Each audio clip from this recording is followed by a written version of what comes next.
Sasha, obrigado por compartilhar a palavra de Deus aqui na Conferência Fiel para Jovens 2015. Você tem falado sobre a adoração da igreja. E hoje o culto na igreja é motivo de muita discórdia. Algumas pessoas que pensam que elas gostam de um estilo mais avivado, de um estilo mais tradicional. Mas tirando isso de lado, questão de estilo, questão de tipo de música, há outras igrejas ainda que estão assim, adicionando coisas, pelo menos estranhas historicamente, no culto, né? E surge a pergunta, será que a gente pode fazer qualquer coisa para cultuar a Deus? Pode fazer qualquer coisa no culto? A igreja pode fazer qualquer coisa durante o culto? A minha resposta curta e simples para essa pergunta, Vinícius, é não. E eu quero qualificar o meu não e depois dizer um pouco do que é a nossa liberdade de culto a Deus no culto cristão, né?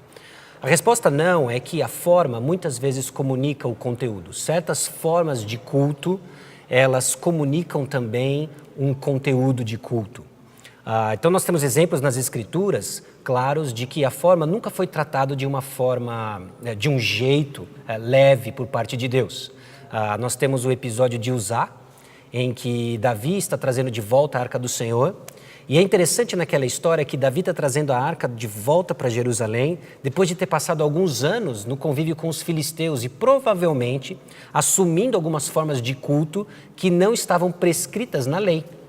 Então eles estão trazendo a arca de volta a Jerusalém num carro de bois. Bem intencionados. Bem intencionados. Eles querem trazer o melhor para o Senhor, eles querem trazer um carro de bois do melhor que tinha na época e colocam a arca do Senhor.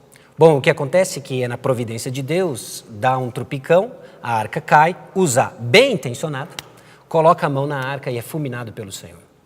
E uma maneira interessante de Deus lidar com Davi não é necessariamente infligindo Davi, mas infligindo pessoas ao redor dele. Davi é comovido por aquilo, ele se questiona e Deus está purificando a adoração de Davi. Davi deveria voltar às Escrituras e entender como Deus queria que a arca fosse trazida de volta a Jerusalém, o que significava viver diante da presença do Senhor. Então eles trazem a arca de volta a Jerusalém, agora do modo bíblico, carregada por homens, levitas, repleto de sacrifícios, e Davi não se contém, e numa resposta alegre à presença do Senhor, ele mostra isso, inclusive, de uma forma corpórea, né? A dança de Davi também é um outro elemento de bastante controvérsia dentro do que é válido dentro do culto, né? É óbvio que esse modelo ele é desenvolvido e para nós, no momento em que estamos na história, ele se culmina e se cumpre em Cristo Jesus. Então eu diria que os elementos pertencentes ao culto cristão, todos eles devem nos apontar a Cristo Jesus. Um culto essencialmente cristão tem os seus elementos que apontam para Cristo Jesus. E quem dita isso é o Senhor Jesus Cristo. Quando nós transferimos isso para a bem-intencionalidade do homem, para a motivação do homem, nós criamos confusão. Nós confundimos o culto com o espetáculo, nós confundimos o culto com eu me sentir bem e trocamos sutilmente o foco da nossa adoração de Deus a nós mesmos.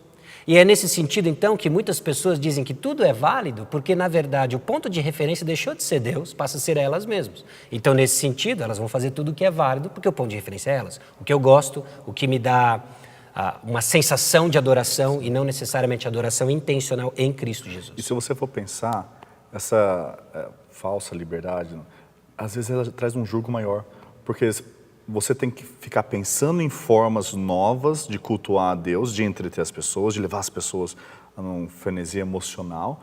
Então você tem que ficar sempre tentando renovar, modernizar, adaptar. E quando às vezes é tão mais simples ver o que Deus quer que a gente faça no culto.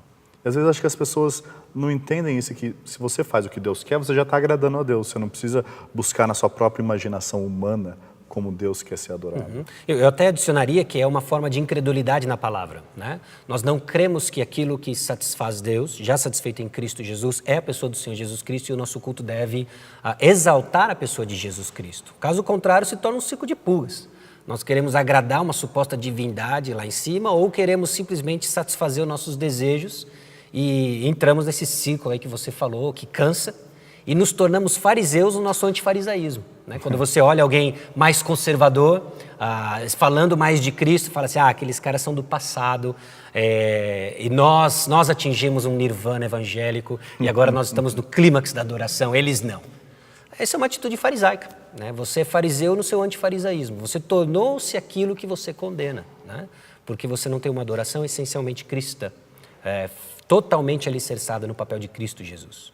Perfeito. Obrigado, Sasha.